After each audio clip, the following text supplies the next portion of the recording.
Hi, my name is Cold Beer, and let's start with Mount and Blade 2, Bannerlord.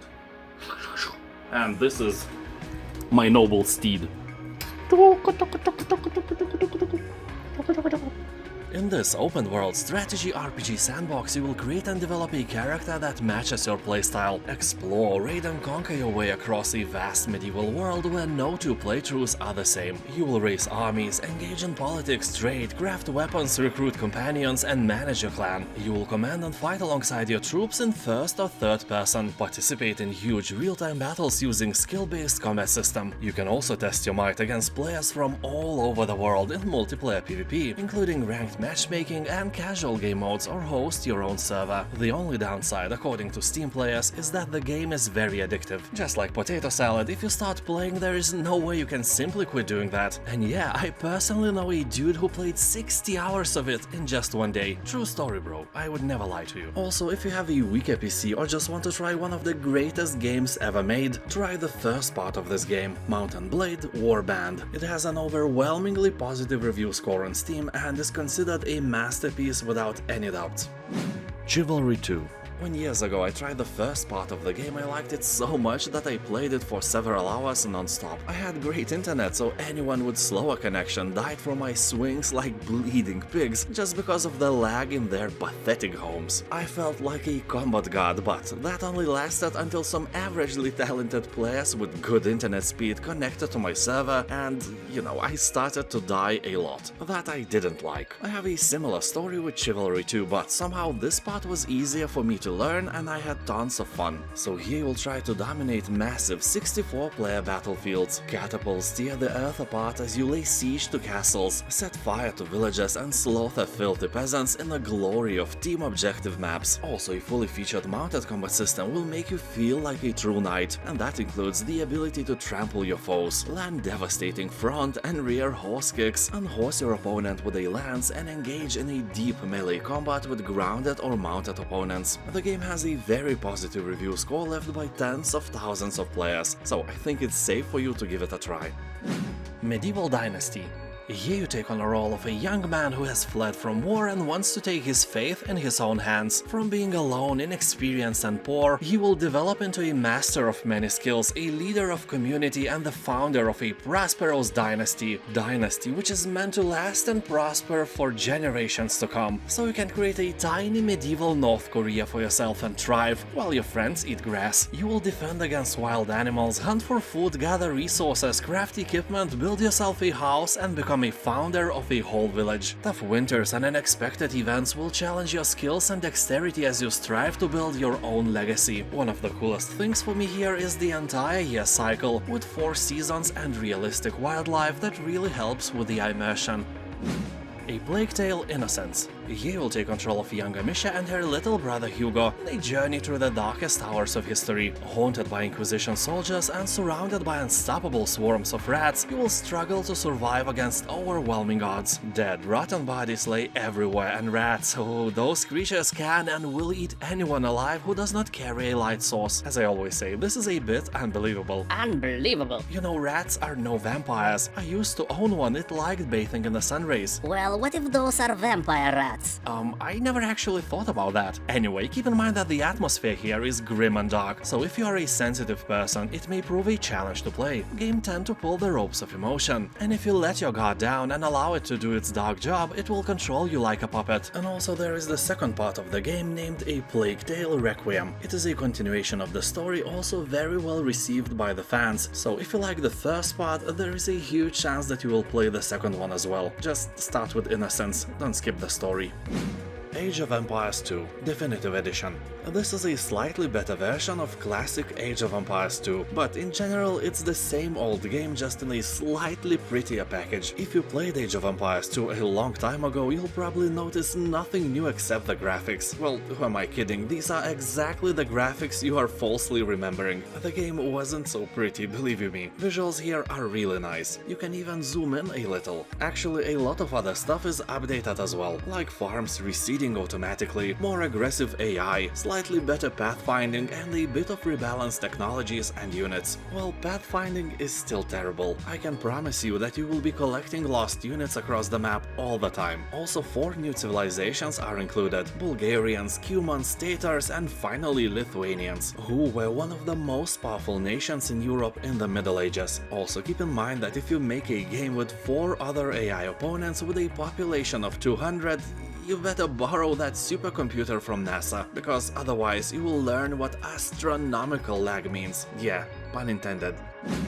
Crusader Kings III. You will choose your noble house and lead your dynasty to greatness in a Middle Ages epic that spans generations. War is but one of many tools to establish your reign, as real strategy requires expert diplomatic skill, mastery of your realm, and true cunning. Begin in medieval times and claim titles, lands, and minions to secure a realm worthy of your royal blood. And if you die, that's okay. Your lineage continues with new playable heirs, either planned or not. Depends on your combined skill of bad diplomacy and casual diplomacy while you were alive. But be warned, the game is extremely complicated and it will take you many days to master. Although it has almost endless replayability, it may be the game you play for years and years. Also, keep in mind that the prequel of the game, Crusader Kings II, is completely free on Steam and you can try it anytime you want.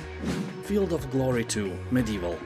This is a turn-based tactical game set in the High Middle Ages, and it was the period of heavy armored mounted knights. Major themes of these times include the struggles of the kings of France against the kings of England and the German emperors, the English War, the Baltic Crusades, and the Mongol invasion of Eastern Europe. The game allows you to take command of the armies of Anglo-Saxons, France, Hungary, Lithuania, Germany, and other most powerful nations of medieval Europe. So here you'll lead your chosen army with its named generals to victory or pathetic defeat in historical battles or what-if scenarios, which are a super interesting thing to explore. You will choose your forces from historically accurate orders of battle, allowing all of the options and variations that would be available to a general of that nation at any date during the era. Great game with a very positive review score on Steam. Ancestors' Legacy.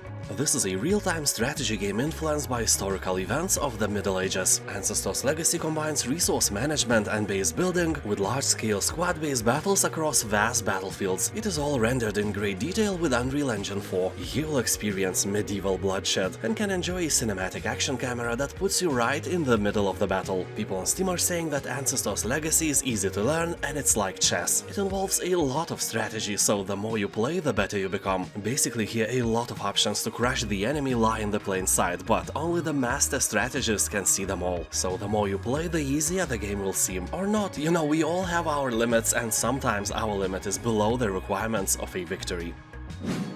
Anno 1404 History Edition. So here you'll be time traveling back to the good old medieval days, but without all the smelly stuff. It's really a blessing that we can smell things through our screens. The game is all about building and ruling your very own kingdom, so it's like SimCity on a knight's diet. So get ready to flex those management muscles of yours as you build majestic cities, juggle resources, and expand your empire. It's like playing medieval Tetris, except the blocks are buildings and they do not annihilate if you build them in a row. That's a good thing. So, it's not like Tetris. Oh, shut up. And the best part is diplomacy. Forge alliances with other rulers, negotiate trade deals, and maybe even send a bowl of potato salad to some neighbor. Although, be warned, it is a Ubisoft game, so as always, it is polluted with a Ubisoft launcher that may prevent you from even launching the game. Verily, believe you me, my good friend, my own eyes beheld some dread-inducing comments upon yon Steam. So, read them all. Kingdom Come Deliverance.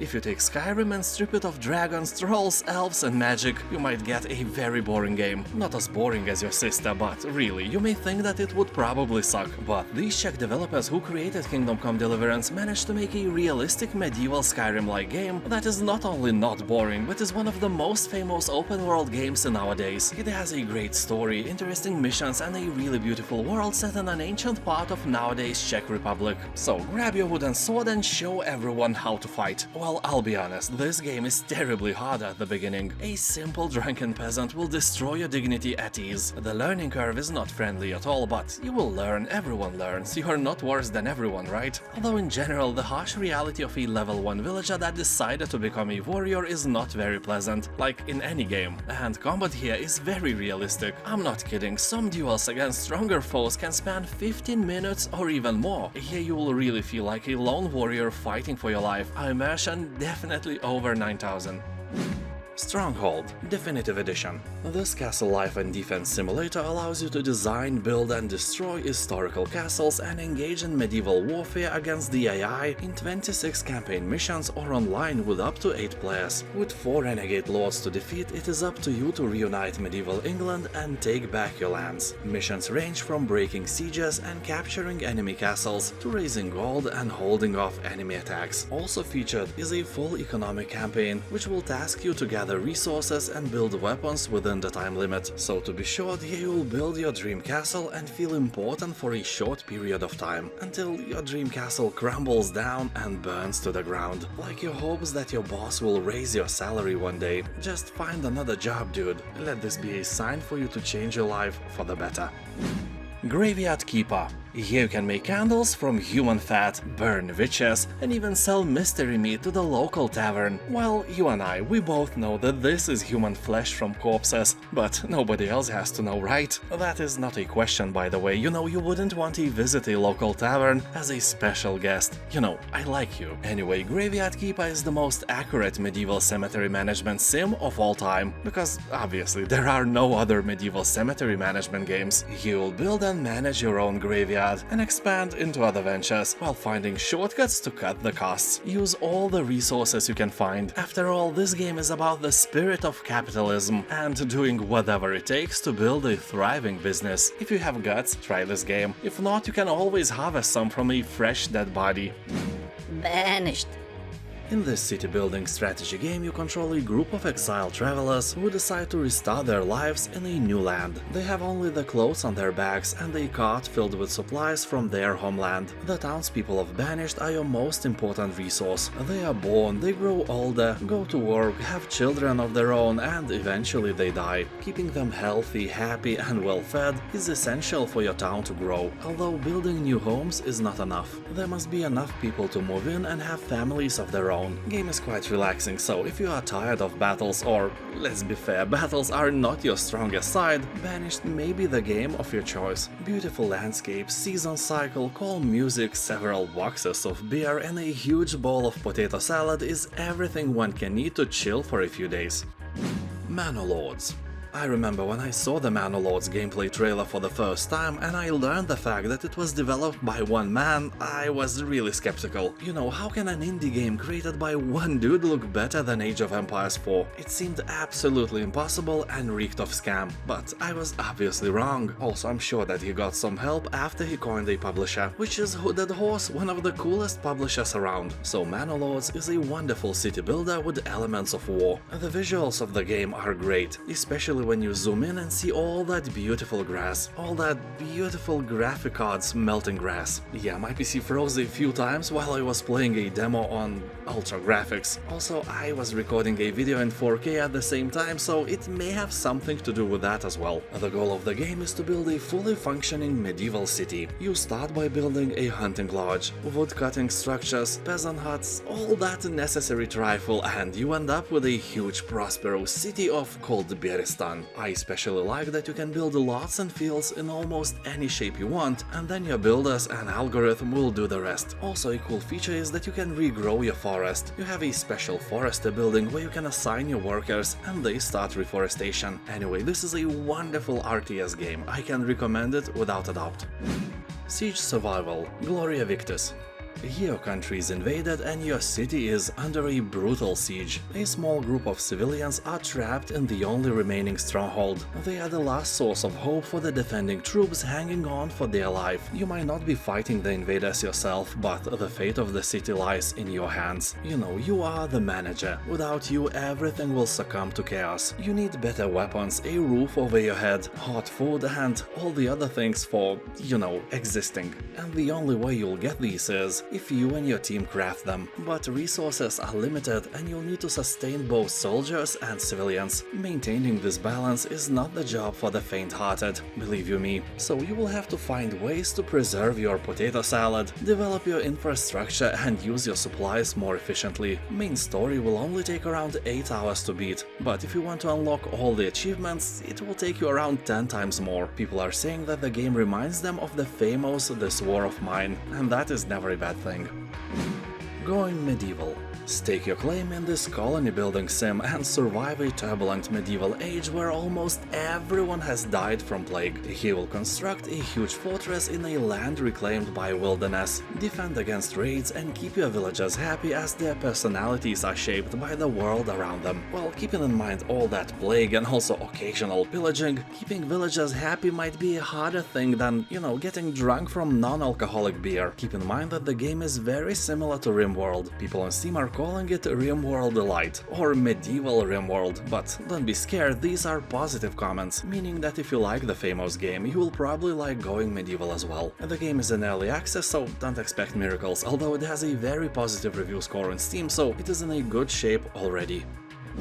Potion Craft Alchemist Simulator. This is a really unique and satisfying game. Here you will learn how to make various potions, from rat poison to love elixir, which you can later give to your mother-in-law so she would love you more than her actual daughter. What a devious plan this is. Also here you can buy various ingredients from traveling merchants or grow them by yourself in your medieval garden. Game has about 90% of positive reviews for a reason. People on Steam are saying that Potion Craft is a really relaxing chill game without many restraints, like time that runs out. No, nothing like that here. Really simple yet thoughtful game. So to spice up your curiosity, I will tell you that here you can kill with your thoughts. That should really grab your attention. If it grabs somewhere else, call the police. Inkulinati is an ink-based strategy game straight from medieval manuscripts where a thought can be deadlier than a sword. You will take your turn in Inkulinati duels filled with unexpected tactical depth and humor. Yeah, fart humor, very funny, haha. Shut up, that is always funny. You'll embark on an ever-changing journey, build your own bestiary, defeat medieval superstars and collect perks to unleash special powers. And now it's the time when you must subscribe. It's the law, I have nothing to do with that. The penalty of not subscribing to my channel is a ban from Boobhala after you die. It's terrible, I know, so I guess you have to subscribe. Traveler's Rest. This is a tavern management game where you can brew your own beer, run a farm and build relationships. You are an innkeeper on a journey to transform a rundown tavern into a bustling social space. Based in a cheerful fantasy setting, Traveler's Rest is a place to meet people, explore new places and uncover ancient magic. Along your journey you'll discover new things to brew, farm, cook and build to create your perfect fantasy tavern. The game is still in early access but has more than 90% of positive reviews. People on Steam are saying that this game is awesome, and if you like titles like Stardew Valley, it's a must-play. Also, you can smack angry customers away with your mob. Mordhau. If you ever played Chivalry, you probably know that this is a PvP hack-and-slash mosh pit, which kinda resembles medieval Counter-Strike. You can choose a handful of pre-made classes, or you can make your own and fight against other players. Do that in a variety of modes, ranging from simple team deathmatch to large-scale battles complete with horses and siege weapons. Game has really great combat, but like Chivalry, it gets old really quickly. Despite that, it is a really fun experience, and the game usually hovers around a very positive review score on Steam. Just promise me one thing: when you launch it for the first time, don't think that the game is bad just because you die all the time. It is not. It's you. You are a bad player. But if you continue grinding, you will get good, and then you can swing a sledgehammer while shirtless to annoy various noobs. And now thank you for watching, have a nice day, and I'll see you next time. Bye.